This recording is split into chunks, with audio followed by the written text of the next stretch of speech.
और very good noon to each and every one of you. Welcome back to Parcham. मैं हूं ऋचा शर्मा और रोज की तरह आज हम हमारे डेली करंट अफेयर सेशन को स्टार्ट कर लेते हैं। श्रावण महीने के कृष्ण पक्ष की चतुर्दशी है आज, और आज ही दिन में फिर अमावस्या भी लग जाएगी, तो चतुर्दशी अमावस्या दोनों आज पड़ रहे हैं।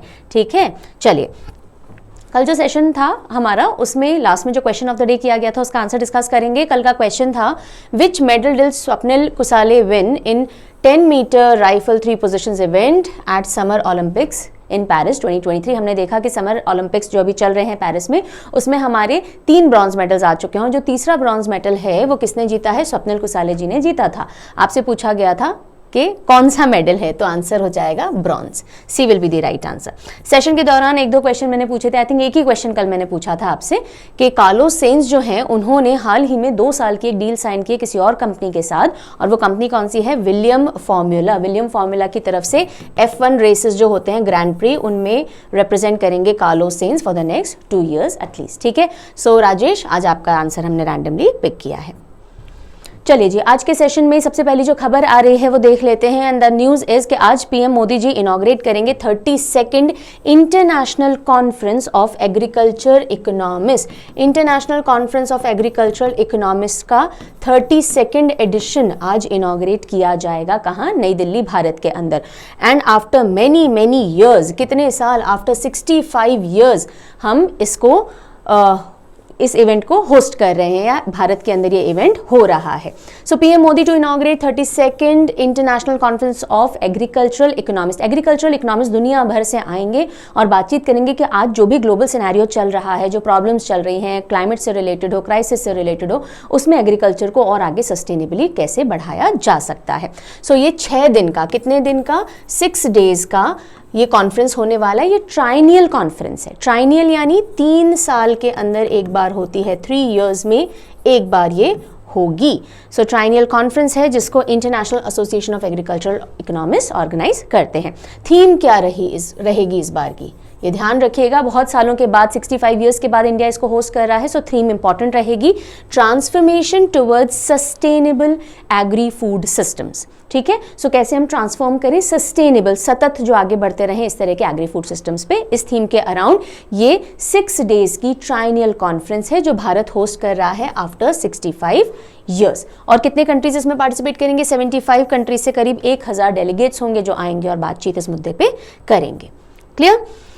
मेन हमने मुद्दा देख लिया कि भाई सस्टेनेबल एग्रीकल्चर की जो नीड है ग्लोबल चैलेंजेस के चलते, उनको हम कैसे मीट आउट कर सकते हैं। अगली खबर जो आ रही है एक अपॉइंटमेंट से रिलेटेड आ रही है। इंपॉर्टेंट अपॉइंटमेंट है, बिकॉज जितनी भी सेंट्रल आर्म्ड पुलिस फोर्सेज हैं भारत के अंदर, 7 CAPF है सेंट्रल आर्म्ड पुलिस फोर्सेज, उनमें से सबसे पुरानी कौन सी है? असम राइफल्स है। तो असम राइफल्स के डायरेक्टर जनरल का अपॉइंटमेंट हुआ है। इंपॉर्टेंट अपॉइंटमेंट है जी। ठीक है, कौन आए हैं इस पोजीशन पे? लेफ्टिनेंट जनरल विकास लाखेरा जी इस पोजीशन के ऊपर अपॉइंट किए गए हैं। Vikas Lakhera ji has become the director general of Assam Rifles. Vikas Lakhera. भाई जब विकास होता है तो हम आसमान की तरफ ही तो ग्रोथ करते हैं, यानी ऊपर ही तो जाता है हमारा ग्राफ, ऐसे ही तो जाता है, ऐसे थोड़ी आता है जब हम विकास करते हैं। सो आसमान से आप असम जैसा कुछ ले सकते हो। असम से हम आसमान का हिंट लेते हैं ना हर बार, और आसमान की तरफ देख रहे हैं मतलब हम विकास कर रहे हैं। सो विकास जी असम राइफल्स को लीड करेंगे। He is become the 22nd director general of Assam rifles, and Assam rifles oldest paramilitary force भी है। CAPF यानी सेंट्रल आर्म्ड पुलिस फोर्सेस को ही पैरामिलिट्री फोर्स भी कहा जाता है, please do not get confuse. और इसी असम राइफल्स को sentinel of the north east के नाम से भी पुकारा जाता है। राइट, असम राइफल्स की जो फाउंडेशन थी वो 1835 में रखी गई थी और इसके हेडक्वार्टर शिलोंग मेघालय में है। सो विकास लाखेरा जी याद रखेंगे। अब अगला जो मुद्दा है वो आ रहा है कर्नाटका से। ठीक है, ये है तो स्टेट का मुद्दा, लेकिन अभी न्यूज में बहुत गरमाया हुआ है, तो एक बार हम समझ लेंगे what is this all MUDA scam about. So MUDA scam कौन से स्टेट से रिलेट करता हुआ है? कर्नाटक। और ये व्यक्ति कौन है? कर्नाटका के CM सिद्धरमैया हैं। ठीक है, तो सिद्धरमैया की जो सरकार है वो अभी घेरे में आ रखी है कर्नाटका मूडा स्कैम को लेकर के। मूडा यानी कि मैसूरू अर्बन डेवलपमेंट अथॉरिटी। ठीक है। मैसूरू अर्बन डेवलपमेंट अथॉरिटी जो कि एक बहुत पुरानी बॉडी है, 1904 के अंदर सिटी इंप्रूवमेंट ट्रस्ट बोर्ड के तहत ये मतलब के नाम से ये स्टार्ट हुई थी। और इसका मेन काम क्या है कि जो भी अर्बन प्लानिंग और डेवलपमेंट मैसूरू में होना है वो मुडा करवाती है। यानी कि अगर कोई भी लैंड एक्वायर करना है और वहां पे बड़ी बड़ी इंडस्ट्रीज बननी है या कॉम्प्लेक्सेस बनने हैं या कुछ भी बनना है तो मुडा के तहत बनता है अर्बन एरियाज के अंदर। और मैसूरू अभी एक हब है, हॉटस्पॉट है, यहाँ पे बहुत सारा इंफ्रा डेवलप होना है। तो अब चल क्या रहा है, जिनके भी प्राइवेट लोग हैं, जिनके जमीनें हैं, उनसे वो जमीनें खरीदी जा रही हैं मुडा के द्वारा और बदले में उनको या तो पैसा दिया जाता है या फिर कोई फेवर दिया जाता है। तो अब मुडा के पास है फाइनेंशियल क्राइसिस कुछ सालों से, राइट। इस चक्कर में इन्होंने एक 50-50 स्कीम निकाली, ठीक है। 50-50 स्कीम के तहत क्या हो रहा है कि मान लीजिए आपसे लैंड लिया गया 100 स्क्वायर फीट, फॉर एग्जाम्पल आपसे लैंड लिया गया, तो आपको किसी और लोकेशन में 50% डेवलप्ड लैंड दिया जाएगा और 50% मुडा अपने पास रख लेगा। यानी आपका अनडेवलप्ड लैंड मुडा ने खरीदा और किसी और लोकेशन पे आपको डेवलप्ड लैंड 50% यानी 100 स्क्वायर फीट खरीदा था तो 50 स्क्वायर फीट आपको डेवलप्ड लैंड दे दिया जाएगा और 50 स्क्वायर फीट मुडा के अंडर में आ जाएगा। इस तरह से ये स्कीम चल रही थी, विच इज फाइन, कई जगह पे होता है, कोई यहां तक गड़बड़ नहीं है। लेकिन अब इसको स्कैम का नाम क्यों दिया गया? बिकॉज ये सामने आई हैं चीजें कि मुडा फेवरिज्म कर रहा है, जिनसे भी जमीनें ले रहा है, एक तो सबसे कागजी कार्रवाई नहीं कर रहा, किन्हीं को लैंड मिल रहे हैं, किन्हीं को नहीं मिल रहा, किन्हीं को तो बहुत ही ज्यादा लैंड आप दे रहे हो, जैसे कि सिद्धारमैया जी की वाइफ का केस सामने आया है कि उनको बहुत महंगी लोकेशंस पे 14 अलग अलग, यहाँ पे आ जाइए, उनको 14 साइट्स अलोकेट की गई हैं अप मार्केट रेजिडेंशियल लेआउट की, जबकि सिर्फ 3 एकड़ समथिंग का उनका लैंड अक्वायर किया गया था। और फिर इस पे भी बाद में जब डिटेल में जाकर के देखा गया तो देखा गया कि सिद्धारमैया जी की जो वाइफ के पास लैंड है वो उनके ब्रदर ने गिफ्ट किया था और उन्होंने SC/ST से परचेज किया था, जबकि ये लॉ के तहत है ही नहीं। SC/ST लैंड आप किसी और कम्युनिटी को सेल या कास्ट को सेल नहीं कर सकते हो। तो ये सारा मुद्दा अभी गरमाया हुआ है कर्नाटका में। अब डिफेंस के अंदर कर्नाटका सिद्धारमैया सरकार क्या बोल रही है कि नहीं जी, हमें जो 14 ये एरियाज या इतना महंगा हमें जो प्रॉपर्टी दिया गया है, एरिया दिया गया है, वो इस 50-50 शेयर के चलते दिया गया है, बिकॉज ये तो सभी को मिल रहा है, हमारा इतना लैंड था और हमें इस लोकेशन पे दिया गया। तो अभी देखेंगे कैसे अनफोल्ड होता है पूरा ड्रामा, लेकिन चल ये रहा है। सो मैसूरू अर्बन डेवलपमेंट अथॉरिटी जो कि 1904 में एग्जिस्टेंस में आई, वो रिस्पॉन्सिबल है अर्बन प्लानिंग एंड डेवलपमेंट के लिए मैसूरू के। यहाँ तक क्लियर है। इसका एक काम है लैंड अक्वायर करो रेसिडेंशियल लेआउट्स के लिए, ठीक है। तो जो भी लोगों की ज़मीनें हैं, अब मान लीजिए इस एरिया में आपको डेवलपमेंट करना है, यहाँ पे लोगों की ज़मीनें हैं तो खरीदनी तो पड़ेंगी ना, तभी तो ये पूरा का पूरा एरिया आप डेवलप कर सकते हो। तो आप खरीदोगे, लेकिन अब लीगल प्रॉब्लम में फंस गया, बिकॉज इनकम्प्लीट लैंड एक्विजिशन किए जा रहे हैं, ना पेपर वर्क प्रॉपर हो रहा है, ना उनको कॉम्पनसेशन प्रॉपर दिया जा रहा है, इरेगुलरिटीज आ रही हैं। और मेजर जो मुद्दा आ गया वो CM सिद्धारमैया की वाइफ पार्वती जी को 14 साइट्स एलोकेट कर दी गई हैं, जबकि इतनी वैल्यूएशन की प्रॉपर्टी उनसे ली भी नहीं गई थी। तो ये दिखा रहा है कि क्या अंदर ही अंदर जो भी अच्छी साइट्स हैं, जो भी बड़ा बड़ा मोटा मोटा पैसा है, करोड़ों का नुकसान इससे राजस्व जो स्टेट का टैक्स होता है जो लोगों से मिलता है और स्टेट गवर्नमेंट का पैसा है, करोड़ों इससे लूज हो रहा है। सिद्धारमैया जी ने कहा है कि नहीं, जो हमें ये मिली है 14 साइट्स, ये लीगल फ्रेमवर्क के तहत 50-50 रेशियो स्कीम में मिली है।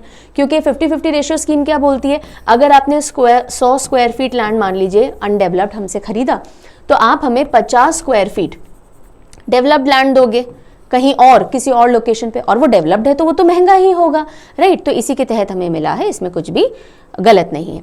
मुडा ने ये 50-50 रेशियो स्कीम जो है वो 2020 के अंदर ही स्टार्ट की थी। क्यों? क्योंकि इनके पास पैसे नहीं थे खरीदने के बाद देने के लिए लैंड लोगों को, तो इन्होंने स्कीम चालू कर दी थी। अब इसके तहत ये पूरी कंट्रोवर्सी सामने आई है। सो अभी तो ये एलिगेशंस लगे हैं, अब ये प्रूव होते हैं नहीं होते हैं ये बाद में देखे जाने वाली बात है, पर मुडा स्कैम है क्या ये समझ में आ गया। चलिए अब जल्दी से मैं नए बच्चों को जो नहीं जानते उनको बता देती हूँ कि जब भी हम डेली CA पढ़ते हैं तो उसका PDF आपको टेलीग्राम पे अवेलेबल हो जाता है परचम के, और परचम ऐप के फ्री सेक्शन में मिल जाता है। सारे इंपॉर्टेंट लिंक वीडियो के डिस्क्रिप्शन में दिए हुए हैं, ठीक है। उसके अलावा ये 2 इंपॉर्टेंट डॉक्यूमेंट हैं जो आप एक्सेस कर सकते हो। अच्छा, वीकली और मंथली मैगजीन अगर आपको चाहिए तो parchamclasses.in याद रखिएगा, यहाँ से आप ले सकते हो। Monthly magazine 7th of every month आपको अवेलेबल होती हैं। सो अगर जुलाई की चाहिएगी तो 7th ऑफ अगस्त तक आपको वेट करना पड़ेगा। देन आप मंथली लेवल पे MCQ ई बुक भी ले सकते हो, ये आज आपको अवेलेबल करवा दी जाएगी parchamclasses.in पे। वैसे 10th तक आती है, इस बार हम आज करवा देंगे। देन एक क्वार्टरली CA रफ्तार भी आती है हेडलाइंस के लिए, सारी इंपॉर्टेंट न्यूज आपको हेडलाइनर फॉर्मेट में A to Z category wise मिल जाएगी। तो ये क्वार्टरली है, सिर्फ हेडलाइंस के लिए, ये मंथली है, एमसीक्यू के लिए monthly magazine comprehensive with static GK आपको मिल जाएगी। ये सब कुछ आप parchamclasses.in से एक्सेस कर सकते हो। उसके अलावा अगर आप जैन टू जून का करंट अफेयर देखना चाह रहे हो तो अब मंथली मैगजीन से पढ़ने की बजाय आप 6 मंथली करंट अफेयर मैगजीन ले सकते हो। ई बुक है, ये आपको ऐप और वेबसाइट दोनों पे मिल जाएगी। सारी news with static GK categorise आपको मिल जाएगी यहाँ पे, ठीक है जी। ज्यादा जानकारी अब मैम नहीं देंगी, इसके लिए हेल्पलाइन नंबर्स दिए हुए हैं, ये ईमेल एड्रेस है, यहाँ से आप संपर्क कर सकते हैं। कल संडे, कल टीम काम नहीं करेगी, सो जो भी पूछना हो आज पूछ लीजिएगा या फिर मंडे को पूछेगा, ठीक है। अगली न्यूज की तरफ चलते हैं। न्यूज आ रही है एनपीसीआई से। एनपीसीआई ने अपनी कनेक्टिविटी ई एज टेक्नोलॉजी से वापस एस्टैब्लिश कर ली है। अब ये क्या बात हुई, तोड़ी क्यों थी और क्या है ये ई एज टेक्नोलॉजी? तो देखिए, एनपीसीआई यानी national payment corporation of India, जिसके तहत हम यूपीआई पेमेंट करते हैं ना, तो अगर आपको यूपीआई पेमेंट करना है, किसी दुकान से आपने कुछ खरीदा, तो पैसे कटते कहाँ से? आपके बैंक अकाउंट से कटते हैं। अब बैंक अकाउंट और एनपीसीआई के बीच में एक ई एज सिस्टम्स काम कर रहा था। कुछ एक बैंक्स के केस में, जैसे कि आप देखेंगे cooperative and regional rural banks जो हैं, जो सर्विसेज देते हैं, तो वो ई एच सिस्टम को यूज करते हैं। ई एच सिस्टम एक ऑनलाइन मीडियम समझ लीजिए, और वो कौन बनाता है? ये एक जॉइंट वेंचर है जो एसबीआई और टीसीएस ने मिलकर बनाया है। ये पॉइंट इंपॉर्टेंट है। ई एज एक जॉइंट वेंचर है जो एसबीआई और टीसीएस ने मिलकर बनाया, और उसको काफी सारे कोऑपरेटिव और रीजनल रूरल बैंक यूज करते हैं रिटेल बैंकिंग सॉल्यूशंस देने के लिए, ठीक है। लेकिन इस ई एज सिस्टम के अंदर रैंसमवेयर अटैक हो गया था, एक तरह से वायरस अटैक हो गया था। जैसे ही एनपीसीआई को पता पड़ा, उन्होंने सारे ट्रांजैक्शंस रोक दिए थे, रिटेल ट्रांजैक्शंस। फिर इस पूरा रैंसमवेयर का पता लगाया, देखा कि अच्छा अब इसको हटा दिया गया है, अब वापस से काम चालू किया है। तो ये न्यूज है, समझ में आ गई। इसमें ध्यान रखने वाली क्या बात है? NPCI national payment corporation of India limited ने सी एच सिस्टम के साथ में वापस से काम शुरू कर लिया है। सी एच सिस्टम को बनाया किसने? एसबीआई और टीसीएस ने बनाया है, ठीक है। बस इतना ही मुद्दा है, आगे चलते हैं। Government launch cashless treatment scheme for road crash victims. Road accident के अंदर जो मोटर व्हीकल से जो भी एक्सीडेंट होते हैं, उनमें जब ट्रीटमेंट की जरूरत होती है, कैशलेस ट्रीटमेंट फैसिलिटी सरकार दे रही है मार्च 2024 से। लेकिन अभी पायलट तौर पे 2 ही जगहों पे दी जा रही है, एक है चंडीगढ़ और दूसरा है असम। ये 2 जगह बहुत अच्छे से याद रखिएगा। तो सरकार ने लॉन्च की cashless treatment scheme for road crash victim. अब ये मार्च में लॉन्च की गई, तो अब हम क्यों पढ़ रहे हैं? बिकॉज लोकसभा में कई बार ना अपने आंसर्स राइटिंग में दिए जाते हैं कि हम ये भी कर रहे हैं, वो भी कर रहे हैं। तो ministry of road transport and highways ने एक रिटन रिप्लाई में बताया कि हम जो विक्टिम्स होते हैं, रोड क्रैश विक्टिम, उनके लिए कैशलेस स्कीम चला रहे हैं। अभी पायलट के तौर पे 2 ही जगह चल रही है, चंडीगढ़ और असम में, जिसके तहत अब क्या क्या फैसिलिटीज हैं। अगर किसी का रोड एक्सीडेंट होता है, मोटर व्हीकल से होता है, तो 7 डेज तक जो भी ट्रीटमेंट होगा 1.5 लाख रुपए तक का वो कैशलेस करवाया जाएगा। उन हॉस्पिटल्स में करवाया जाएगा जहां पे ABPMJAY फैसिलिटी चलती है, यानी अटल बिहारी प्रधानमंत्री जन आरोग्य योजना, राइट। और उन्हीं हॉस्पिटल्स में इनका भी ट्रीटमेंट होगा। अब हॉस्पिटल ने तो कैशलेस ट्रीटमेंट कर दिया, लेकिन हॉस्पिटल तो पैसे मांगेगा, तो वो पैसे हॉस्पिटल को कौन देगा?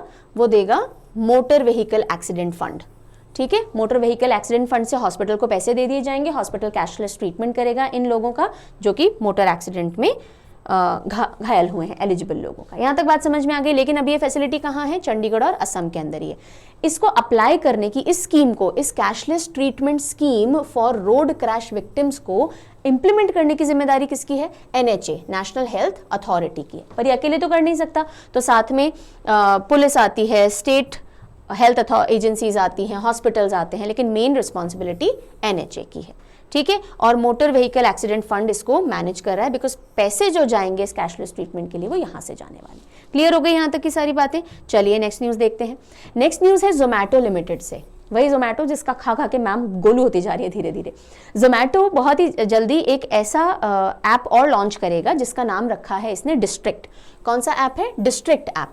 डिस्ट्रिक्ट ऐप का मेन काम क्या है कि जो भी गोइंग आउट बिजनेस है, जिसमें लोग घरों से बाहर निकलते हैं, उनकी सर्विसेज भी जोमैटो प्रोवाइड करेगा। अभी तक तो हम घर पे खाना ऑर्डर करते हैं, राइट। लेकिन अब अगर आपको मूवी देखने जाना है, आपको कोई फंक्शन अटेंड, पार्टीज में जाना है, बुकिंग करवानी है, शोज में जाना है, बुकिंग करवानी है, तो ये सब भी आप कहाँ से कर पाओगे? जोमैटो की इस नई ऐप से कर पाओगे जो अब लॉन्च होगी। और उसका नाम क्या है? नाम ध्यान रखेंगे, डिस्ट्रिक्ट। यानी आपके डिस्ट्रिक्ट में प्रॉबेबली जो भी कुछ है वो आप यहाँ से बुक करवा पाओगे। यही सोच के डिस्ट्रिक्ट नाम रखा होगा, देखेंगे जब लॉन्च होगी। तो जोमैटो ने लॉन्च करेगा नई app district going out market के लिए। इससे होगा क्या? कुछ ऐसे प्लेटफॉर्म जैसे बुक माई शो है, अभी हम यहाँ से टिकट बुक कराते हैं, उसको कंपटीशन जनरेट होगा। सीईओ कौन है जोमेटो के? दीपेंद्र गोयल। नेक्स्ट न्यूज आ रही है कि इंडिया ने कमिट किया है 85 मिलियन यूएस डॉलर WHO को। ठीक है, इंडिया देगा 85 मिलियन यूएस डॉलर WHO को। क्यों देगा भाई? इसलिए देगा कि WHO global transitional medicine centre setup कर रहा है। ये global global traditional medicine centre कहाँ एस्टैब्लिश किया जा रहा है? पूरी दुनिया का पहला ऐसा सेंटर है ये, और ये जामनगर गुजरात में सेटअप किया जा रहा है। ठीक है, तो इंडिया का गवर्नमेंट की जो आयुष मंत्रालय है उसके और WHO के बीच में, मिनिस्ट्री ऑफ आयुष और WHO के बीच में मार्च 2022 के अंदर एक अग्रीमेंट हुआ था कि WHO की मदद से इंडिया में जामनगर गुजरात में global centre for traditional medicine पूरी दुनिया का पहला सेटअप किया जाएगा, और इसके लिए जो पैसे लगेंगे वो भारत लगाएगा, जो भी नॉलेज लगेगी वो WHO लगाएगा। ठीक है, सो 250 मिलियन यूएस डॉलर इस पूरे प्रोजेक्ट के लिए इंडिया को इन्वेस्ट करने हैं। उसी के तहत अभी 10 सालों के लिए यानी 2022 से 32 तक के लिए 85 मिलियन यूएस डॉलर इंडिया ने दिए हैं। बात समझ में आ गई? तो दो इंपॉर्टेंट बातें हैं कि जो global centre for traditional medicine है कहाँ सेटअप किया जाएगा? जामनगर गुजरात में। क्यों? हमारी जो ट्रेडिशनल नॉलेज है, हमारी इंडिया के पास बहुत सारी धरोहर है ना, कि हमारे पास तरीके हैं कैसे हम लोकली बीमारियों को ठीक कर सकते हैं, लेकिन उनके पास, हमारे पास एम्पिरिकल एविडेंस नहीं है, हमारे पास ऐसे तथ्य नहीं है कि देखिए इससे वाकई में इतने % रिजल्ट आया है, हुआ है। तो उसके ऊपर और काम किया जाएगा इस सेंटर के अंदर। और दूसरा जो एक चीज ध्यान रखनी है, 250 million US dollar India invest करेगा इन दिस। नेक्स्ट न्यूज है, एनसीईआरटी ने प्रपोज किया है 10 bagless days for school students from 6 to class 8। 6ठी से 8वीं क्लास के जो बच्चे हैं उनको पूरे साल में 10 डेज बैगलेस देने हैं, और उस दौरान स्कूल जो है वो एक्सपीरियंशियल लर्निंग कराएगा। उनको बाहर ले जाइए, विजिट्स पे ले जाइए, और क्या करा सकते हो आप इन 10 दिनों में, उसकी गाइडलाइंस एनसीईआरटी ने रिलीज की हैं। ठीक है, और ये गाइडलाइंस बनाई किसने? ये डेवलप की हैं Pandit Sundarlal Sharma central institute of vocational education में, जो कि किसके अंडर में आता है? एनसीईआरटी के अंडर में आता है। तो न्यू एजुकेशनल पॉलिसी ने भी कहा था कि 10 बैगलेस डेज होने चाहिए क्लास 6 to 8 के लिए। अब एनसीईआरटी ने उसके लिए गाइडलाइंस प्रपोज कर दी हैं। ठीक है, उन्होंने कहा है कि भाई आप विजिट पे ले जाओ, हिस्टोरिकल, कल्चरल, टूरिस्ट इंपॉर्टेंस की जगहों पे ले जाओ, समझाओ क्या चीज कैसे होती है। 10 बैगलेस डेज। नेक्स्ट न्यूज आ रही है KIIT यूनिवर्सिटी की तरफ से, कलिंगा इंस्टीट्यूट है ये ओडिशा के अंदर। सो इसको मिला है UN इकोसॉक का special consultative status. United nation economic and social council UN इकोसॉक ने स्पेशल कंसल्टेटिव स्टेटस कौन सी यूनिवर्सिटी को दिया है? KIIT यूनिवर्सिटी को दिया है, जो कि भुवनेश्वर ओडिशा में बेस्ड है। क्यों दिया है भाई? क्योंकि ये जो यूनिवर्सिटी है ये सस्टेनेबल डेवलपमेंट गोल्स में आगे बढ़ चढ़ के कंट्रीब्यूट कर रही है। कैसे? इन्होंने अभी अभी MOU साइन किया है UN वॉलंटियर्स के साथ में।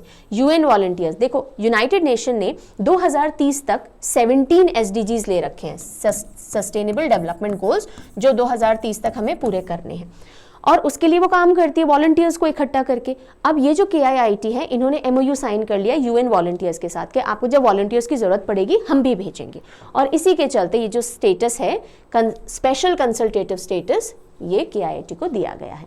और पूरे साउथ एशिया में पहला प्राइवेट इंस्टीट्यूशन या पहली प्राइवेट यूनिवर्सिटी जिसने MOU UN वॉलंटियर्स के साथ साइन किया है, KIIT बन जाती है।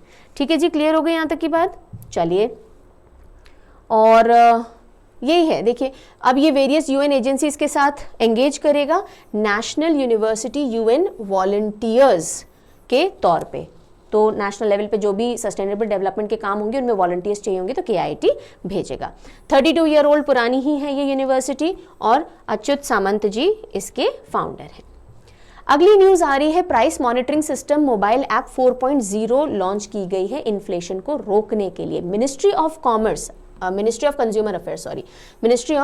कंज्यूमर अफेयर्स ने लॉन्च की है 4.0 वर्जन, यानी एक अपडेटेड वर्जन लॉन्च किया है price monitoring system mobile app का। ये ऐप क्या करती है? देखो, प्राइस मॉनिटरिंग सिस्टम है, यानी अलग अलग कमोडिटीज जो हैं, जो भी सामान बेचे जाते हैं, इस तरह की करीब 38 आइटम्स का पहले प्राइस ये मॉनिटर करती थी, क्या प्राइस चल रहा है। अब उसमें 16 और आइटम ऐड कर दिए गए हैं। सो पहले 38 की प्राइस देखे जाते थे, मॉनिटर किए जाते थे, डे टू डे बेसिस पे ऊपर जा रहे हैं, नीचे जा रहे हैं। अब उसमें 16 और ऐड कर दिए गए हैं। टोटल 550 सेंटर्स जितने भी हैं अक्रॉस इंडिया के स्टेट्स और यूटीज, उनमें ये मॉनिटरिंग की जाती है। क्यों की जाती है? भाई जब तक आप कोई चीज मॉनिटर नहीं करोगे, समझ नहीं आएगा प्राइसेस ऊपर जा रहे हैं नीचे जा रहे हैं, तब तक आप उनको कंट्रोल भी नहीं कर सकते ना। आपको जब दिखेगा अच्छा गेहूं के दाम बहुत ऊपर जाते जा रहे हैं, तो फिर सरकार कुछ कदम उठाएगी, आरबीआई कुछ करेगी इन्फ्लेशन के लिए। सो इसलिए प्राइस मॉनिटरिंग ऐप यूज ली जाती है। उसका लेटेस्ट वर्जन लाया गया है, 16 और आइटम्स उसमें ऐड किए गए हैं ताकि government, RBI, analyst, CPI, consumer price index से रिलेटेड जो इन्फ्लेशन होता है उस पर काम कर सके। समझ में आ गई बात? कौन है भाई अभी हमारे consumer affairs, food public distribution, new renewable energy के मिनिस्टर? प्रहलाद जोशी जी हैं, बिल्कुल ठीक है। चलो अच्छा, अब अभी ना पीआईबी का जो एक आर्टिकल आया था सरकार का, जिसमें इन्होंने ये इन्फॉर्मेशन दी। उन्होंने कहा कि देखिए सरकार कदम उठाती है, इन्फ्लेशन जब लगता है कुछ एक कमोडिटीज में बढ़ रहा है तो हम कुछ कदम उठाते हैं। जैसे कि हमने भारत चना दाल लॉन्च कर दिया, जब हमें लगा चना दाल महंगी हो रही है तो 60 रुपये पर केजी पे अब हम दे रहे हैं। भारत आटा 27.50 रुपीज़ पर केजी पे दे रहे हैं। भारत राइस जो है 29 रुपये पर केजी पे दे रहे हैं। तो ये सब कदम हम तब उठा पाते हैं जब हम पहले देखें कि कमोडिटी के प्राइसेस कैसे जा रहे हैं। ठीक है, अगली खबर है that US has become second largest supplier of LNG in India. LNG, liquefied natural gas का सेकंड लार्जेस्ट सप्लायर भारत के लिए 2023 में कौन सा देश बन के उभरा? यूनाइटेड स्टेट्स बन के उभरा। और कौन से देश को इसने पीछे छोड़ा? यूएई को। इससे पहले यूएई सेकंड हुआ करता था, टॉप पे पहले भी कतर था, अभी भी कतर है। कतर से हमने सबसे ज्यादा एलएनजी लिया है, उसके बाद यूएस आ गया और यूएई को थर्ड नंबर पे छोड़ दिया है। बस इतना ध्यान रखेंगे हम। अगली खबर आ रही है माइक्रोसॉफ्ट से। मैं थोड़ा तेज पढ़ा रही हूँ आज बिकॉज मेरे बच्चे की पीटीएम है और मैं हो रही हूँ लेट। चलिए, सो माइक्रोसॉफ्ट ने एक ऐसा मॉडल लॉन्च किया है, सॉफ्टवेयर डेवलप, जो भी लोग डेवलपर्स होते हैं ना, एआई वगैरह डेवलप करते हैं, उनके अलग अलग मॉडल्स डेवलप करते हैं। तो माइक्रोसॉफ्ट ने एक ऐसा मॉडल दिया है जहां पे एआई के बहुत सारे टूल्स फ्री में मिलेंगे डेवलपर्स को, और वो आए, वो सारे टूल यूज करें और कुछ नया एआई में बनाना चाहें तो बना सकते हैं। और उस मॉडल का नाम है गिटहब मॉडल्स। ठीक है, सो ये एक ऐसा प्लेटफॉर्म है किसके लिए? डेवलपर्स के लिए, सिर्फ डेवलपर्स के लिए, हम आपके मेरे जैसे लोगों के लिए नहीं है। ठीक है, सो माइक्रोसॉफ्ट ने लॉन्च किया है गिटहब मॉडल्स। क्वेश्चन कैसा बन सकता है? गिटहब मॉडल्स जो कि एक एआई डेवलपर प्लेटफॉर्म है, किसने लॉन्च किया है? माइक्रोसॉफ्ट ने किया है। गिटहब प्लेग्राउंड है एआई मॉडल्स के लिए। आइए देखिए सारे जो भी अवेलेबल हैं टूल्स, यूज कीजिए और कुछ नया बनाने की कोशिश कीजिए। सो माइक्रोसॉफ्ट का डेवलपर प्लेटफॉर्म है गिटहब। उन्होंने गिटहब मॉडल्स लॉन्च किया है डेवलपर्स और इंजीनियर्स के लिए। अलग अलग एआई मॉडल्स फ्री में एक्सप्लोर कर सकते हैं, जैसे कि मेटा एआई लामा 3.1 है, ओपन एआई का जीपीटी 4.0 है, 4.0 मिनी है। इस तरह के बहुत सारे मॉडल्स उनको वहाँ पे फ्री में मिल जाएंगे। न्यूज़ क्लियर होती जा रही है। अगली न्यूज़ आ रही है तेलंगाना से। तेलंगाना की जो सरकार है उन्होंने इच्छा जाहिर की है कि भाई हम निखत जरीन को और मोहम्मद सिराज को चाह रहे हैं group 1 deputy superintendent of police, ये डीएसपी वाला जो रैंक होता है ना, वो दें। क्यों? क्योंकि इन दोनों ने अपने अपने जगत में, अपने अपने स्पोर्ट में बहुत अच्छा प्रदर्शन किया है पिछले 1-2 सालों के अंदर। लेकिन ऐसा करने के लिए एक अमेंडमेंट लाना पड़ेगा इनको, और उसके लिए कैबिनेट के अंदर प्रस्ताव सरकार रखेगी। लेकिन ये इच्छा जाहिर की है कि हम निखत जरीन और मोहम्मद सिराज को क्या दें? ग्रुप 1 की जो पोजीशन होती है, ग्रुप 1 पोस्ट होती है डीएसपी रैंक की, वो कैडर की, वो दे। ठीक है, और Telangana regulation of appointment to public services and rationalisation of staff pattern and pay structure act 1994 में बदलाव लाने की जरूरत पड़ेगी, और उसके लिए कैबिनेट के सामने प्रस्ताव रखा जाएगा। पास हो गया तो इन दोनों को ये पोजीशन मिल जाएगी और आगे भी रास्ते खुल जाएंगे दूसरे खिलाड़ियों के लिए। निखत जरीन कौन से स्पोर्ट्स से जुड़ी हुई हैं? बॉक्सिंग से जुड़ी हुई हैं। 2 बार वर्ल्ड चैंपियनशिप जीती है। एक बार इन्होंने 2022 में इस्तानबुल के अंदर गोल्ड मेडल लिया, और फिर 23 में new Delhi IBA world championship में। और मोहम्मद सिराज की बात करें तो क्रिकेटर हैं। अभी T20 वर्ल्ड कप हम जीते तो उसके अंदर तेलंगाना से अकेले खिलाड़ी थे। देन इन्होंने वर्ल्ड टेस्ट चैंपियनशिप में, one day international world cup finals में भी इंडिया को रिप्रेजेंट किया।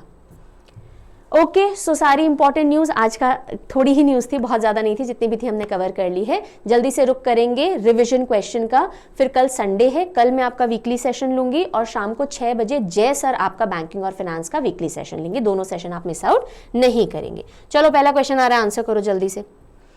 According to the new NEP 2020, how many days are students of classes 6 to 8 expected to participate in bagless period, यानी 6 से 8 क्लास के बच्चों के लिए कितने दिन का बैगलेस पीरियड होना चाहिए? न्यू एजुकेशन पॉलिसी ने क्या बोला है? कितने दिन होना चाहिए? 10 दिन होना चाहिए। ठीक है, ओके। और अब इसकी गाइडलाइंस भी दे दी एनसीईआरटी ने।